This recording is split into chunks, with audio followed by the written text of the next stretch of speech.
What's up guys, Mike here, the Detroit Borg, and today we're checking out the new 27-inch iMac with a 5K Retina display for 2015. This video is part of Awesome Stuff Week here on YouTube, and what better way to celebrate Unboxing Day than an unboxing of the newest 5K iMac, which is the heart of my YouTube production. So the Retina display is now available across the entire 27-inch iMac lineup. That starts you off at $17.99. We also get new Skylake processors, faster storage and RAM, in addition to new AMD Radeon R9 graphics processors. We also get new backlighting for the 5K display, which improves the color gamut so you're able to see more reds and greens than before. Now the iMac we're looking at here is my main production machine, so I went all out, just like the model from last year, which we're going to compare to.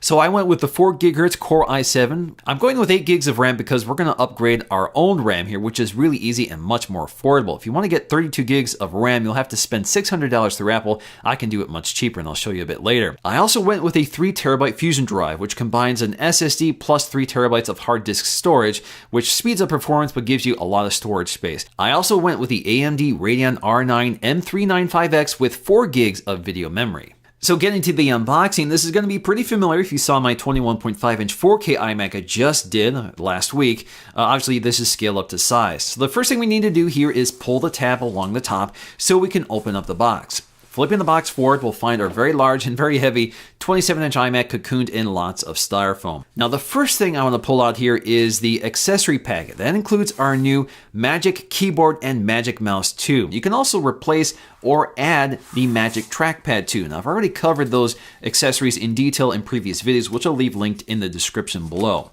So, of course, we have our Magic Keyboard wrapped in this sort of frosted plastic. It's nice, lightweight, and ultra thin. It also has an internal rechargeable battery, so we no longer need to replace the batteries like we had to with the previous generation.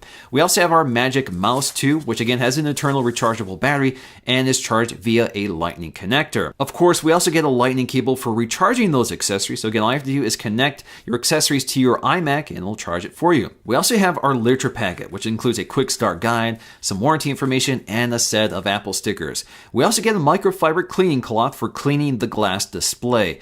Now, interestingly, this is no longer Apple branded as it usually has been in the past. Now we're left with a styrofoam cocooned iMac, which we have to lift up here. It's kind of heavy, so you may want to do this on the floor instead of a table like I'm doing here. So let's go ahead and pull that up and get the box out of the way. First up, I'm going to take a look at the power cord, which is nestled into a compartment behind the iMac in one of the styrofoam pieces. So you just pull up the tab, and inside you'll find your power cable, which will connect later. Next up, we need to remove the styrofoam segments protecting the iMac, and of course, beneath that is even more packaging. So the first thing I want to do here is remove the styrofoam envelope. I just have to peel the tabs along the back, and once I get the flaps out of the way, I can go ahead and pull up the sheet in one piece. But of course, there is more where that came from. So we have some plastic covering the pedestal. So again, the iMac is kind of heavy, so you have to be careful here when you lift it up to remove the plastic sheet. Now the iMac is also wrapped in plastic, so we're going to go ahead and pull the plastic up along the side so we can remove this neatly. Now the 27-inch iMac has a RAM door, so you can upgrade the RAM unlike the 21.5-inch 4K iMac. So that's also covered in a plastic sheet, which I'm going to go ahead and peel off here as well. So once I get all the tabs peeled off along the sides, I can go ahead and remove the sheet in one piece. So there we go. Our 27-inch iMac looks a lot like the previous generation. In fact, the design hasn't changed at all. It's all internal and it's all in the display's quality. But of course, it's a really nice looking computer with a razor thin edge, which is made out of one piece of milled aluminum.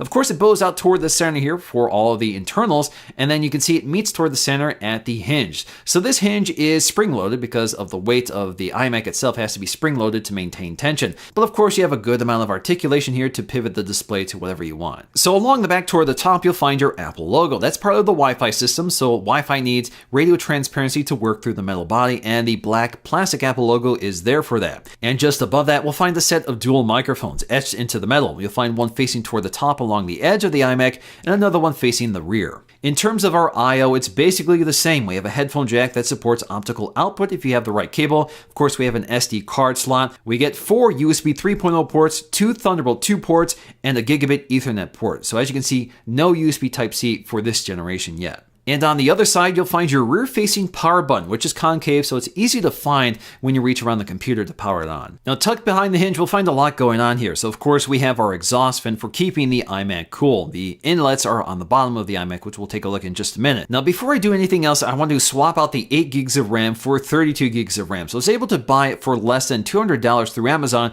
and of course, I'll leave links in the description below. So if you want to buy your own RAM, you can do that. Now, in order to get access to the RAM, I'll have to lay the computer flat. I'm going to use a piece of fabric in order to protect the glass display. So in order to eject the RAM door, you just have to push on this recessed button. So in this case, I'm just using the corner of an Apple TV remote to do it. And I can go ahead and pull off that RAM door. So the RAM door itself does have some brief instructions on the inside to show you how to open up the RAM trays. So the RAM trays are spring-loaded, so all we have to do is spread out the clips and it pops forward. This allows us to just simply pull out the two 4 gig sticks that came installed. And all we have to do is install the 8 gig RAM sticks in all 4 slots and make sure they're perfectly seated and secure, and pop the tray back down, and we can go ahead and pop the door back on. Now, keen observers will notice that I'm actually installing slower RAM. This is 1600 megahertz instead of 1867 megahertz like the chips I'm removing. But once those kits are readily available, I'll update the description with the new links. So on the front of the computer, we have this edge-to-edge glass panel covering this very large display. Now that glass panel does have an anti-reflective coating, so it does control some of the glare and reflection you get with this display, but it's still a glossy display, so you'll still see some of it.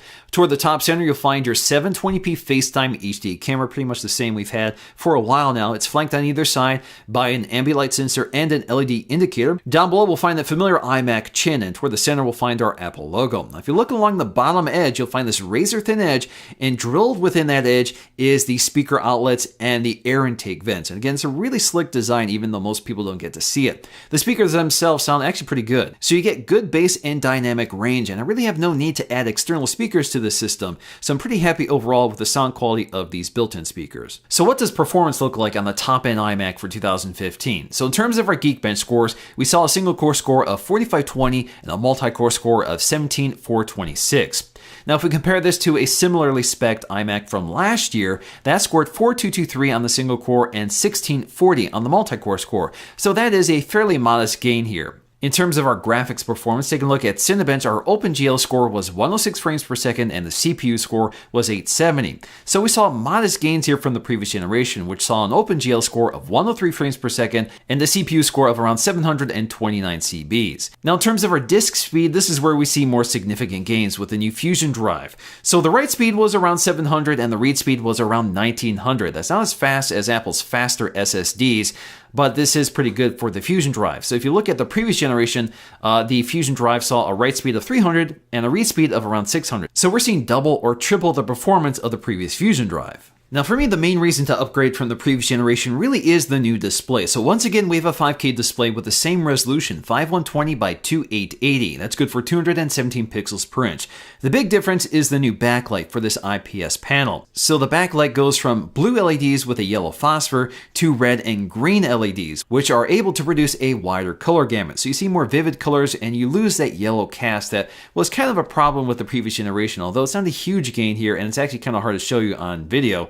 But generally speaking, the new display on the 5K iMac looks a lot clearer with clearer whites and more vivid colors. And generally speaking, it's a really pleasant display to use, but it's not a night and day difference. And unfortunately, despite Skylake, which could support it, the iMac doesn't have the I/O to support target display mode. So this cannot be used as an external display. But of course, one of the fantastic things about a 5K display is that you have so much resolution to work with, you can preview full 4K video with enough room for the editor. In fact, this is what I use for my main production, and it really comes in handy. So there you go, that is the updated 5K iMac for 2015, which brings us a much better looking display and some improved specs. And of course, that better looking display is now available at a much lower price point. So that's gonna do for me in this video, guys. Hope you enjoyed it. If you did, please give it a thumbs up to let me know, and I'll see you again in the next video.